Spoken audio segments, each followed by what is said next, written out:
പിതാവിൻ്റെയും പുത്രൻ്റെയും പരിശുദ്ധാത്മാവിൻ്റെയും നാമത്തിൽ തനിക്ക് സ്തുതി. ഞായർ പള്ളിക്കൂടത്തിലെ എൻ്റെ കുഞ്ഞു കൂട്ടുകാർക്ക് ക്രിസ്തുവേശുവിൽ വീണ്ടും സ്നേഹവന്ദനം. പ്രിയപ്പെട്ട കൂട്ടുകാരെ, വിശുദ്ധ മർക്കോസ് എഴുതിയ സുവിശേഷം 13-ാം അധ്യായത്തിലെ ഒരു പ്രധാനപ്പെട്ട വാക്കാണ് നമ്മൾ കഴിഞ്ഞ ഞായറാഴ്ച പ്രത്യേകമായി ശ്രദ്ധിച്ചത്. വിശുദ്ധ മർക്കോസ് എഴുതിയ സുവിശേഷം 13-ാം അധ്യായത്തിൽ സൂക്ഷിച്ചുകൊള്ളുവീൻ, നിങ്ങൾ സൂക്ഷിച്ചുകൊള്ളുവീൻ എന്ന് കർത്താവിൻ്റെ പ്രത്യേകമായ വചനം 4 പ്രാവശ്യം രേഖപ്പെടുത്തിയിട്ടുണ്ട്. അതോട് ചേർന്ന് തന്നെ വിശുദ്ധ മർക്കോസ് എഴുതിയ സുവിശേഷം 13-ാം അധ്യായത്തിൽ മറ്റൊരു വാചകം 3 പ്രാവശ്യം ഉപയോഗിച്ചിരിക്കുന്നതായി കാണാം. ഉണർന്നിരിപ്പീൻ എന്നാണ്. ഉണർന്നിരിപ്പീൻ എന്ന് പറഞ്ഞാൽ അതിൻ്റെ അർത്ഥം എന്താണ്? യാമങ്ങളിൽ നമ്മൾ ഉണർന്നിരിക്കണം. എന്തിന്?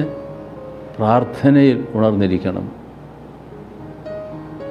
ഇവിടെ ഉണർന്നിരിപ്പീൻ എന്നുള്ളതിന് പകരം നിങ്ങൾ ജാഗ്രതയുള്ളവരായിരിപ്പീൻ എന്നും നമുക്ക് വിവർത്തനം ചെയ്യാൻ സാധിക്കും. ജാഗ്രതയുള്ളവരായിരിക്കണമെന്ന് പറഞ്ഞാൽ അതിൻ്റെ അർത്ഥം പെട്ടെന്ന് നമ്മുടെ മനസ്സിൽ വരിക എന്തോ ഒരു വലിയ അബദ്ധം വരുവാനുള്ള സാധ്യതയുണ്ട്, അപകടം വരാനുള്ള സാധ്യതയുണ്ട്. ശത്രുക്കൾ നമ്മളുടെ അതിർത്തി കടന്ന് നമ്മളുടെ അടുക്കലേക്ക് വന്ന് നമ്മളെ ആക്രമിക്കുവാനുള്ള സാധ്യതയുണ്ട്. ഇങ്ങനെ വളരെയധികം അർത്ഥതലങ്ങളുള്ളതാണ് ഉണർന്നിരിപ്പീൻ, ജാഗ്രതയുള്ളവരായിരിപ്പീൻ എന്നുള്ള വാക്ക്. നമ്മളുടെ രാജ്യത്തെ സംരക്ഷിക്കുന്ന ഭടന്മാർ ഉണർന്നിരുന്നാണ് ശത്രുക്കളിൽ നിന്ന് ഈ രാജ്യത്തെ സംരക്ഷിക്കുന്നത്. അതുപോലെ തന്നെയാണ് പൈശാചികമായ ബന്ധനങ്ങൾ, ആകർഷണങ്ങൾ, പ്രേരണകൾ നമ്മളുടെ ഉള്ളിലേക്ക് വരിക, നമ്മളുടെ മനസ്സിലേക്ക് വരിക.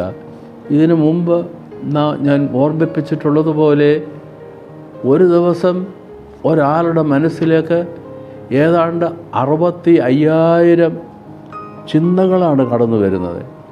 ഈ 65,000 ചിന്തകൾ ഈ 24 മണിക്കൂറിനുള്ളിൽ നമ്മളുടെ മനസ്സിലേക്ക് കടന്നു വന്നുകൊണ്ടേയിരിക്കുന്നു. ഇതൊന്നും എല്ലാം ആവശ്യമുള്ളതാണോ? ഒരിക്കലുമല്ല. ഇതിൽ ഏറിയ പങ്കും അനാവശ്യങ്ങളാണ്. ഒരിക്കലും നമ്മളുടെ ജീവിതത്തിൽ വേണ്ടതല്ല, അരുതാത്തതാവാം. അതുകൊണ്ട് നമ്മൾ ഉണർന്നിരിക്കണം. ഏത് ചിന്തയാണ് എൻ്റെ മനസ്സിലേക്ക് വരുന്നത്? നല്ലതാണോ? ചീത്തയാണോ? ആകാവുന്നതാണോ? അരുതാത്തതാണോ? നമ്മൾ ജാഗ്രതയുള്ളവരായിരിക്കണം, ഉണർന്നിരിക്കണം. അതിർത്തി കാക്കുന്ന കാവൽക്കാർ അവരുടെ ഡ്യൂട്ടി സമയം അവരൊരിക്കലും കണ്ണിമയ്ക്കാതെ എപ്പോഴും ജാഗ്രതയുള്ളവരായി ഉണർന്ന് ഇരുന്നു കൊണ്ട് അതിർത്തി സംരക്ഷിക്കുന്നുണ്ട്. അതുപോലെയാണ് നമ്മളുടെ കണ്ണും നമ്മളുടെ കാതും നമ്മളുടെ ബാഹ്യ ഇന്ദ്രിയങ്ങളും അതുപോലെ തന്നെ ആന്തര ഇന്ദ്രിയങ്ങളും. ഇത് വളരെ സൂക്ഷ്മതയോടെ നമ്മൾ കാക്കുന്നെങ്കിൽ മാത്രമേ ശത്രുവായ പിശാച് നമ്മുടെ ഉള്ളിലേക്ക് കടന്ന് നമ്മളെ അടിപ്പെടുത്താതിരിക്കുവാൻ സാധിക്കുകയുള്ളൂ. ഉണർന്നിരിക്കുന്നവർ എന്ന വാക്ക് മാലാഖമാരുടെ ഒരു മറുപേരാണ്. സുറിയാനിയിൽ അതിന് ഈറേ എന്ന് പേര് പറയും. ഈറേ എന്ന് പറഞ്ഞാൽ അതിൻ്റെ അർത്ഥം എപ്പോഴും സദാപി ഉറങ്ങാതെ ഉണർന്നിരിക്കുന്നവർ എന്നാണ്. ഈറേ അത് മാലാഖമാരുടെ, ദൂതന്മാരുടെ ഒരു മറുപേരാണ്. ഈറേ മാലാഖ എന്ന പ്രയോഗം പല പ്രാവശ്യം നമ്മുടെ ആരാധനകളിൽ കാണാൻ സാധിക്കും. ദൂതന്മാരുടെ ഒരു പര്യായമാണ് ഈറെ എന്ന് ഉപയോഗിച്ചിരിക്കുന്നത്.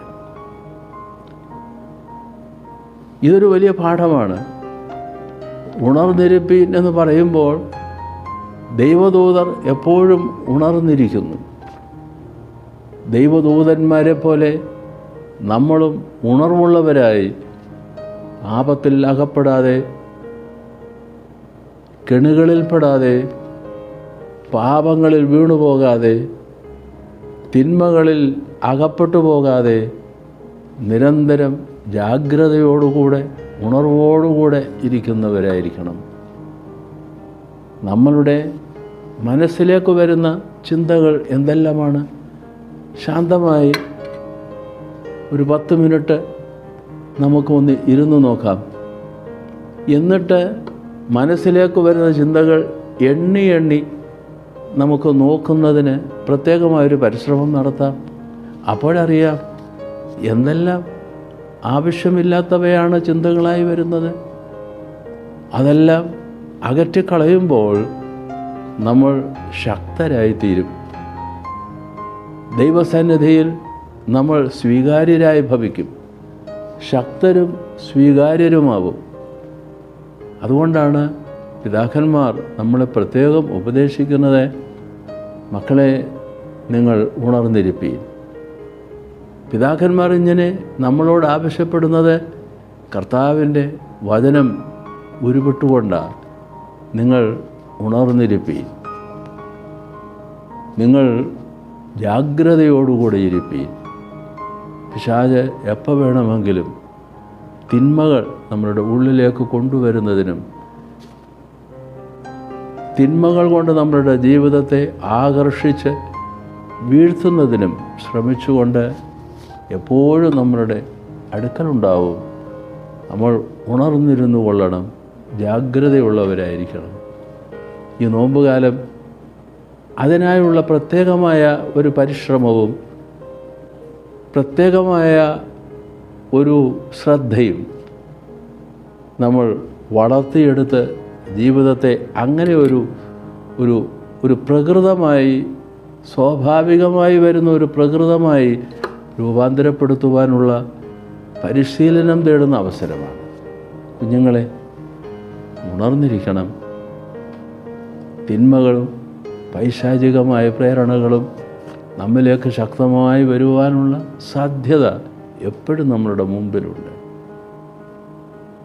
അതിനെ നമുക്ക് നിരോധിക്കുവാൻ ദൈവസന്നിധിയിൽ ഉണർന്നിരുന്ന് നമ്മൾ ദൈവകൃപയിൽ സദാവി ആശ്രയിച്ചു കൊള്ളണം. ദൈവത്തിൻ്റെ കൃപ ഈ നോമ്പ് കാലത്ത് നമ്മോടുകൂടെ ഉണ്ടായിരിക്കുമാറാകട്ടെ.